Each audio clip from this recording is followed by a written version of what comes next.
बारिश के बाद आम की खुशबू ही कुछ अलग होती है। मैंने जितने भी आम बटोरे हैं सब मेरी तरफ ही गिरे थे।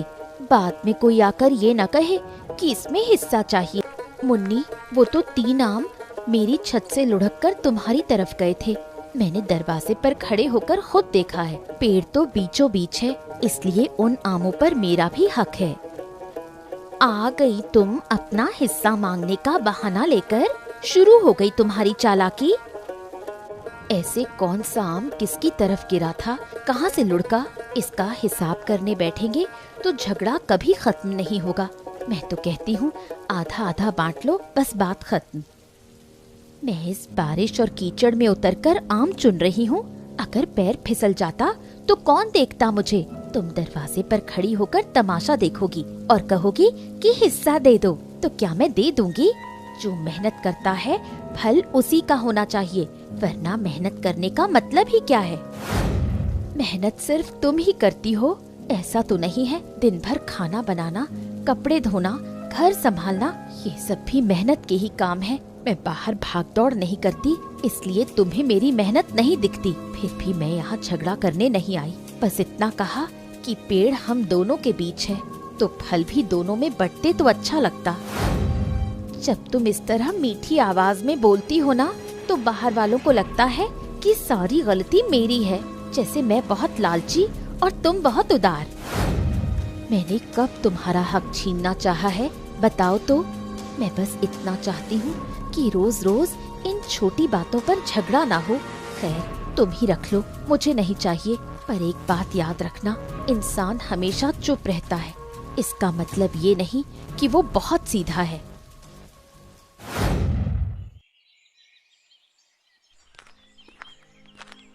सुनीता बहू, थोड़ा अदरक मिलेगा? आज गला कुछ बैठा बैठा सा लग रहा है। और ये तेरा चेहरा ऐसा क्यों है? कल शाम को मैं बाहर खड़ी थी, सब सुना मैंने। तुम दोनों के बीच फिर झगड़ा हुआ। क्या फिर उसी आम को लेकर बात बढ़ी? अदरक है काकी माँ, ले जाइए। और क्या कहूँ, वही पुरानी बात। मैं सोचती हूँ कि वो छोटी है, गुस्सा आए तो कह ले। मैं चुप रहती हूँ, पर मेरा चुप रहना ही उसकी आंखों में खटकने लगा है। उसे लगता है कि शायद मैं उससे डरती हूँ, या फिर मैं जानबूझकर सबके सामने अच्छी बनने का नाटक करती हूँ और उसे बुरा दिखाती हूँ। चुप रहती है वो तो ठीक है, पर हमेशा चुप रहेगी तो दूसरा तुझे कमजोर ही समझेगा। ये तो जाहिर सी बात है। काकी माँ, अगर मैं एक बार पलटकर जवाब देने लगी तो फिर बात संभलेगी नहीं। उसकी उम्र कम है, खून गर्म है, उसकी बातों का कोई सिर पैर नहीं होता। अगर मैं भी वैसे ही बोलने लगी तो पूरा मोहल्ला सिर पर उठा लेगी वो। वही तो कह रही हूँ, अगर तू सोचेगी कि सिर्फ सहने से काम बन जाएगा तो ऐसा नहीं है, और शोर मचाने से भी हल नहीं निकलेगा। उसे किसी दिन अलग बैठाकर समझा कि तू उसकी दुश्मन नहीं है। मैंने बहुत बार सोचा है, पर उसके पास जाते ही देखती हूँ कि वो पहले से ही गुस्से वाला चेहरा लिए खड़ी है। तब कुछ कहने की हिम्मत ही नहीं होती। मन करता है कि छोड़ो, जब वक्त आएगा तो खुद समझ जाएगी। समझेगी, जरूर समझेगी, पर वक्त लगेगा। और एक बात, उसे खुद से दूर मत करना। घर बटा है तो क्या हुआ, तुम लोगों का संसार नहीं बटा, साथ ही रहना है तुम दोनों को। जानती हूँ काकी माँ, पर बड़ा दुख होता है। इस तरह रोज रोज झगड़कर एक ही घर में 2 बहुओं का रहना बहुत मुश्किल है। धीरज रख बेटी। अच्छा, मैं चलती हूँ, फिर आऊंगी।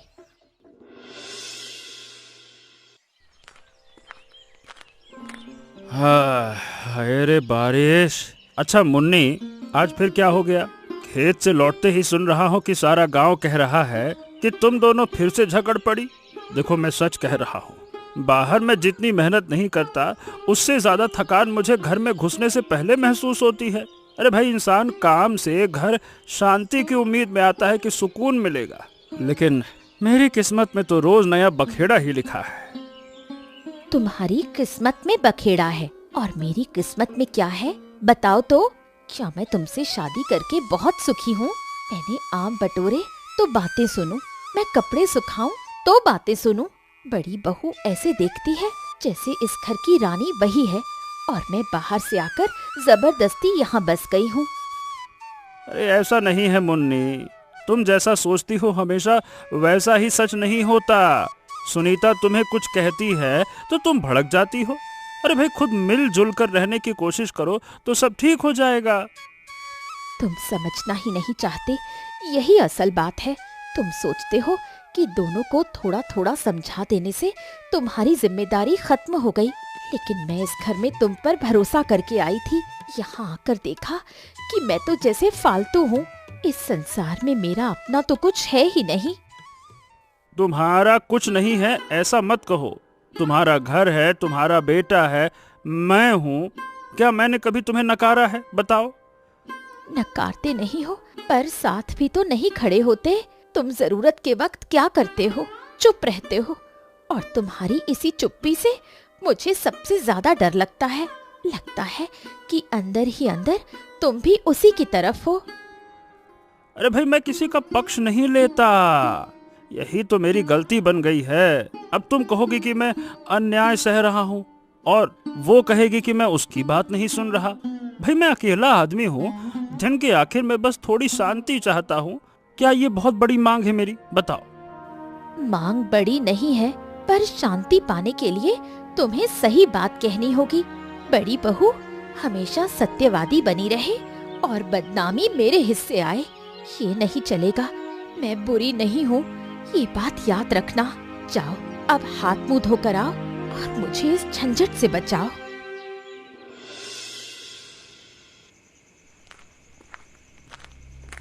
आ गए।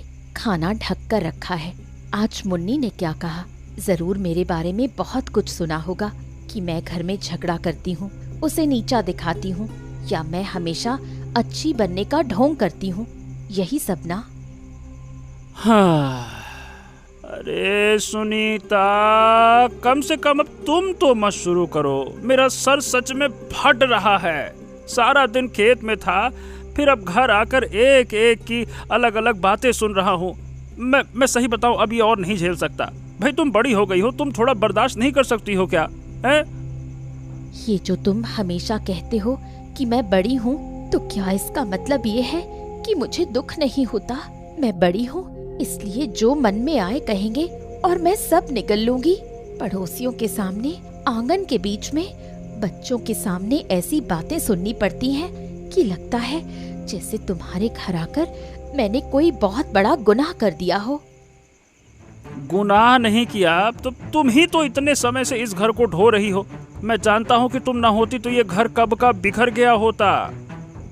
समझ गए तो अच्छा है, पर मैं तुमसे कुछ बड़ा नहीं मांगती। बस इतना चाहती हूँ कि मुझे कभी ये महसूस ना हो कि मैं अकेली हूँ, क्योंकि मैं भी तो इंसान हूँ। आखिर कब तक सहूं?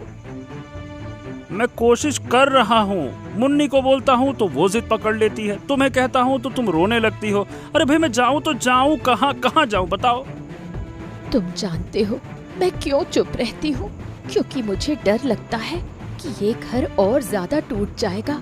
आखिर ऐसे कब तक चलेगा? थोड़ा वक्त दो, मैं कोई ना कोई रास्ता निकालता हूँ। वक्त तो इतने सालों से दे रही हूँ, फिर भी कह रही हूँ मैं मुन्नी से नफरत नहीं करती। वो चाहे जो भी सोचे, मैं चाहती हूँ कि हमारा परिवार एक बना रहे। खैर, रात बहुत हो गई है, तुम खाना खा लो। क्यों रे रामलाल, क्या बात है? ये चेहरा ऐसा क्यों बना रखा है? आंखें लाल, गाल पिचक गए। क्यों, रात को नींद नहीं आई क्या? अरे बाबू, आप मुखिया हैं, मेरे मालिक। अब आपसे क्या छिपाना। ये जिंदगी ना, सही बताऊं, मेरे लिए जेल खाना बन गई है। ऐसा संसार मैंने कम नहीं देखा। तेरी 2 पत्नियां हैं, पर दोनों 2 तरह की हैं। एक उत्तर है तो दूसरी दक्षिण है। अरे जब तक उन दोनों के बीच में मेल नहीं होगा, तब तक तेरे जीवन में सुख नहीं लौटेगा। सच कहा आपने, पर मैं क्या करूं? मैं ठहरा सीधा साधा आदमी खेत में हल चलाता हूं। आपकी जमीन पर भूतों की तरह भटकता रहता हूं, खटता रहता हूं, खूब मेहनत करता हूं, पर लोगों के मन के भीतर क्या चल रहा है ये मेरी समझ के बाहर है। इसीलिए तो कहता हूँ हर समस्या का समाधान बातों से नहीं होता। कभी कभी ऐसा वक्त आता है जब इंसान खुद ब खुद समझ जाता है कि किसकी क्या कीमत है। उन्हें बोलकर नहीं बल्कि हालात से समझाना होगा। तो फिर? तू बस नजर रख, हर वक्त न्याय करते मत बैठ। बस जब अन्याय हो तब टोक देना, और मौका मिले तो कुछ ऐसा इंतजाम कर कि दोनों एक दूसरे की मदद के बिना रह ही ना सकें। बरसात का मौसम है, आगे भारी तूफान और बारिश आएगी, समझ रहा है कुछ? हाँ, लेकिन सुनकर थोड़ा डर लग रहा है बाबू। घर के उस पेड़ को लेकर भी चिंता होती है। माने बहुत पुराना है, अगर गिरा गया तो फिर क्या होगा? इसीलिए तो कह रहा हूं, आंख कान खुले रख। सब कुछ पहले से नहीं कहा जा सकता है, पर मुझे लग रहा है कि इस बार कुछ बड़ा होने वाला है। जा, आज का काम निपटा कर जल्दी घर निकल जा। जा। ये रस्सी मेरी तरफ बंधी है। तुम्हारी साड़ी का पल्लू फिर से मेरे कपड़ों पर आ गिरा है। थोड़ा देखकर नहीं फैला सकती क्या? ये रस्सी किसकी तरफ है, कपड़े किसके हैं? इन बातों पर रोज बहस करते करते मैं थक गई हूँ। क्या तू नहीं थकती? तुम बातें बहुत मीठी करती हो दीदी, सुनने में अच्छा लगा। कल मेरा बेटा पेड़ पर चढ़ने गया था। तुमने उसे ऐसा डांटा कि वो डर के मारे घंटों रोता रहा। तुम्हारी बेटी होती तो क्या तुम उसे भी ऐसे ही बोलती? मैंने तेरे बेटे को डांटा क्योंकि वो डाल टूटी हुई थी। मैंने अपनी आंखों से देखा था। अगर वो गिर जाता और सिर फट जाता तो क्या तुम मुझसे ये ना कहती कि मैं देखभाल नहीं सकी? मैंने कुछ बुरा सोचकर नहीं डांटा था। बच्चा गलती कर रहा था इसलिए टोका था। तुम्हारी बातें बाहर वालों को तो सही लगेंगी, पर मैं जानती हूँ तुम उसे अपना नहीं पाती। वो मेरा बेटा है इसलिए तुम जलती हो। बहुत गंदी बात कही तूने मुन्नी। बच्चे को देखकर मैं जलन रखूंगी ये कह दिया तूने। वो तेरा बेटा है इसलिए अलग और मेरी बेटी अलग। मैं ऐसा नहीं सोचती। तू चाहे यकीन न करे, पर अगर वो गिरता तो मैं अपनी बेटी की तरह ही दौड़कर उसे बचाने जाती।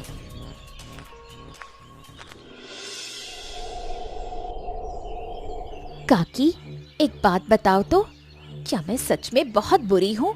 मोहल्ले का हर कोई मुझे देखते ही सोचता है कि मैं सिर्फ झगड़ा करती हूँ। मैं तो इस घर में अपने पति के प्यार की खातिर आई थी, पर यहाँ आकर देखा कि सब मुझे एक फालतू इंसान समझते हैं। तू बुरी नहीं है रे बच्ची, तेरा गुस्सा बुरा है। तो गुस्से में खुद भी दुखी होती है और दूसरों को भी दुख देती है। यही सारी गड़बड़ है। अगर मैं नहीं बोलूंगी तो कौन बोलेगा? सब तो सुनीता की तरफ ही रहते हैं।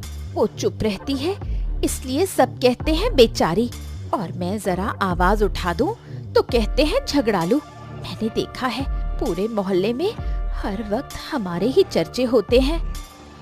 मुझे लगता है कि कोई ऐसा मौका जरूर आएगा जिससे तुम दोनों के बीच सुलह हो जाएगी। कभी कभी लगता है काकी, सब मन ही मन मुझसे नफरत करते हैं। तू इतना मत सोच, एक दिन देख लेना सब ठीक हो जाएगा। मैं ऊपर वाले से यही दुआ करूंगी। आसमान देख रहा है रामलाल, ये बादल अच्छे नहीं हैं। आज अगर मामूली बारिश होती है तो मैं कहता कि काम कर, पर मुझे लग रहा है कि आज भारी तूफान आएगा। क्या सच में बाबू? अरे मुझे भी सुबह से बड़ी चिंता हो रही है। घर के उस आम के पेड़ की बार बार याद आ रही है।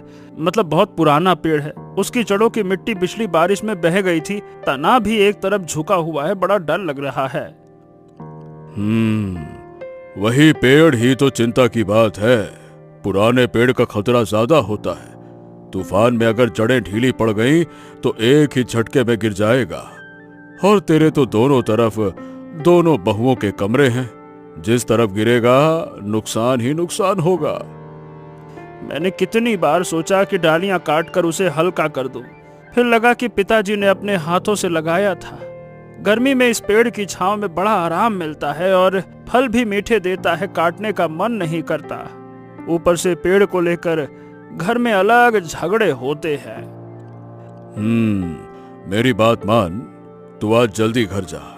दरवाजे खिड़कियां अच्छे से बंद कर लेना और बच्चों और बाकी सबको एक ही जगह रखना, ठीक है? हाँ ठीक है बाबू, शुक्रिया। मैं अभी निकलता हूँ।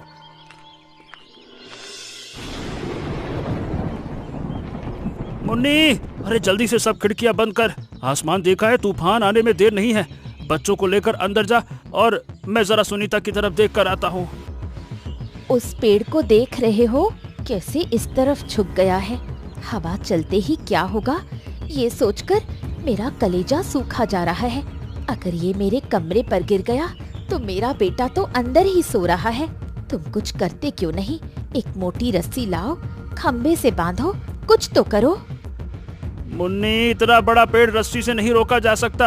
अभी सबसे अच्छा यही है कि तू बच्चों को लेकर बीच वाले सुरक्षित कमरे में चली जा। सुनीता का कमरा थोड़ा दूर है, वहीं रात बिता दे। जा जल्दी कर। मैं उसके कमरे में जाऊंगी? नहीं, मुझसे नहीं होगा। कल परसों जो कहा सुनी हुई है, उसके बाद अगर मैं गई तो वो सोचेगी कि डर के मारे मैं उससे दया की भीख मांगने आई हूँ। मैं अपने कमरे में ही रहूंगी। अरे ये दया की बात नहीं है। तू क्या पागल वागल हो गई है क्या? तूफान ये देखकर नहीं आता है कि किसके बीच अनबन चल रही है और किसके बीच में पटापटी है। मान अपमान बाद में करना, पहले जान तो बचा। जब जान रहेगी तब तो लड़ाई झगड़ा होगा। तुम इसलिए कह रहे हो क्योंकि तुम्हें जाने में कोई दिक्कत नहीं है। अगर मैं गई तो सब सोचेंगे कि आखिर में छोटी बहू को बड़ी बहू के दर पर ही पनाह लेनी पड़ी। मैं इतनी बातें नहीं सुन सकती।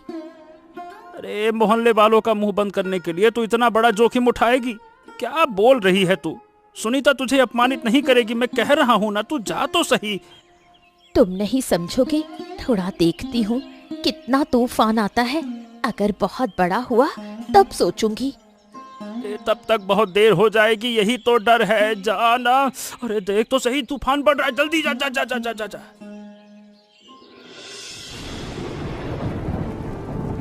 सुनीता, मुन्नी नहीं आ रही है। जितना समझाया उतनी ही जिद पकड़ ली उसने। बाहर तूफान बढ़ रहा है, पेड़ ऐसे झूल रहे हैं कि कलेजा कांप रहा है। मेरी समझ में नहीं आ रहा कि क्या करूं।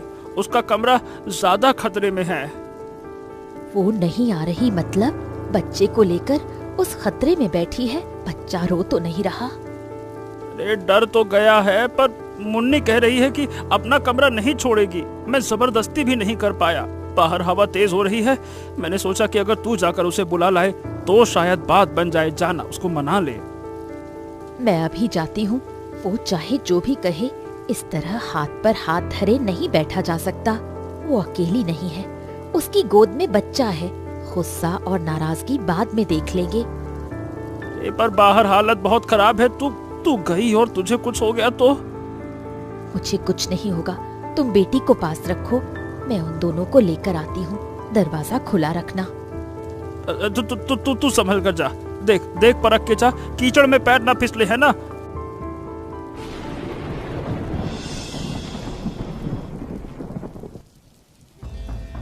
मुन्नी, दरवाजा खोलो। मैं हूँ सुनीता। तुम ठीक तो हो ना? बाहर आ।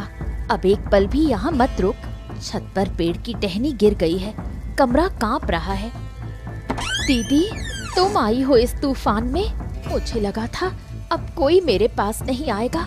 मैं सच में बहुत डर गई थी। बेटा रो रहा था, उसे गले लगाकर जैसे तैसे चुप कराया है। मुझे समझ नहीं आ रहा था कि क्या करूं। बातें बाद में होंगी, पहले यहाँ से निकल।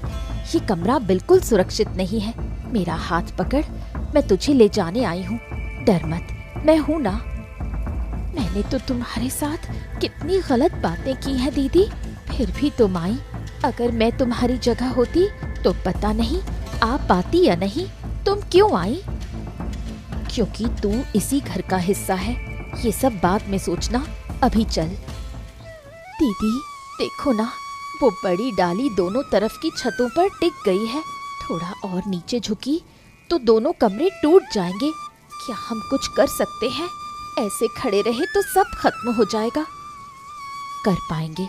बिना कोशिश किए खड़े रहे तो बाद में पछतावा होगा। तू उस तरफ से पकड़, मैं इधर से पकड़ती हूँ। अगर डाली को थोड़ा सरका पाए तो दबाव कम हो जाएगा।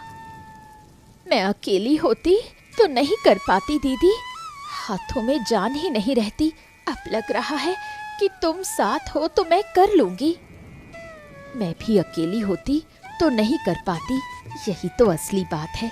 संसार में झगड़ा करके अलग रहने से इसी तरह बिखर जाना पड़ता है।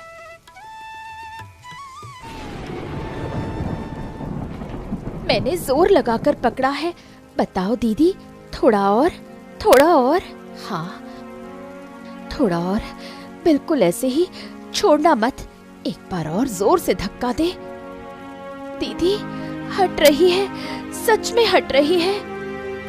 अब एक साथ, 1 2 और ये गई।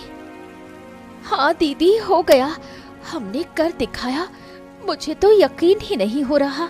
जिस पेड़ के लिए अब तक सिर्फ झगड़ा किया, आज उसी पेड़ की डाली हम दोनों ने मिलकर हटाई।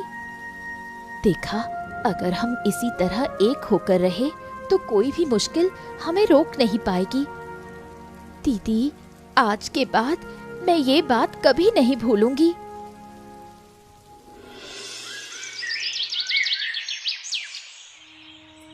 दीदी, एक बात बोलूं, आज अगर नहीं कहा तो मेरे सीने में ये बोझ हमेशा के लिए रह जाएगा। मुझे माफ कर दो। पगली, ये तू कैसी बातें कर रही है? मैंने तुम्हारे साथ बहुत बुरा किया है। आम बटोरने से लेकर कपड़े सुखाने और आंगन के बंटवारे तक, मैंने किसी भी चीज में तुम्हें शांति से नहीं रहने दिया। मुझे लगता था कि तुम मेरा हक छीन लोगी। धत पगली, इसलिए मैं हमेशा लड़ने के लिए तैयार बैठी रहती थी। कल रात जब तुम उस भयानक तूफान में मेरे दरवाजे पर आकर खड़ी हुई, तब मुझे समझ आया कि मैं कितनी बड़ी गलतफहमी में जी रही थी। तूने गलती की, पर ऐसा नहीं है कि मैं पूरी तरह बेगुनाह हूँ। मैं बस चुप हो जाती थी। मुझे लगा चुप रहने से क्लेश कम होगा, पर अब समझी हूँ कि सच को कभी कभी समझाकर कहना जरूरी है, वरना मन का मैल कभी साफ नहीं होता। तुम मुझसे बड़ी हो। जब तुम डांटती थी तो मुझे लगता था कि तुम मुझसे नफरत करती हो, पर आज एहसास हो रहा है कि तुमने कितनी चीजें चुपचाप संभाली और मैंने कभी मुड़कर देखा तक नहीं। कल जिस तरह तुमने मेरे बेटे को गले लगाया अपनी औलाद की तरह, ये एहसान मैं कभी नहीं भूलूंगी। एहसान कैसा? अपनों को बचाने में कोई एहसान होता है भला? तेरा बेटा हो या मेरी बेटी, सब एक ही तो है। हम जितनी खुदगर्जी करेंगे, ये बच्चे उतना ही दुख पाएंगे। आज से एक बात तय कर लेते हैं, कोई भी बात मन में दबाकर नहीं रखेंगे। ठीक है दीदी, अब आम को लेकर भी झगड़ा नहीं होगा। मैं आम पापड़ बनाऊंगी तो तुम खाना, और तुम अचार बनाना तो मैं खाऊंगी। अब हमारे बीच कोई खींचातानी नहीं रहेगी। सिर्फ आम ही क्यों, अगर तुझे कभी लगे कि मैं गलत कर रही हूँ तो तू मुझे साफ बोलना, मन में मत रखना।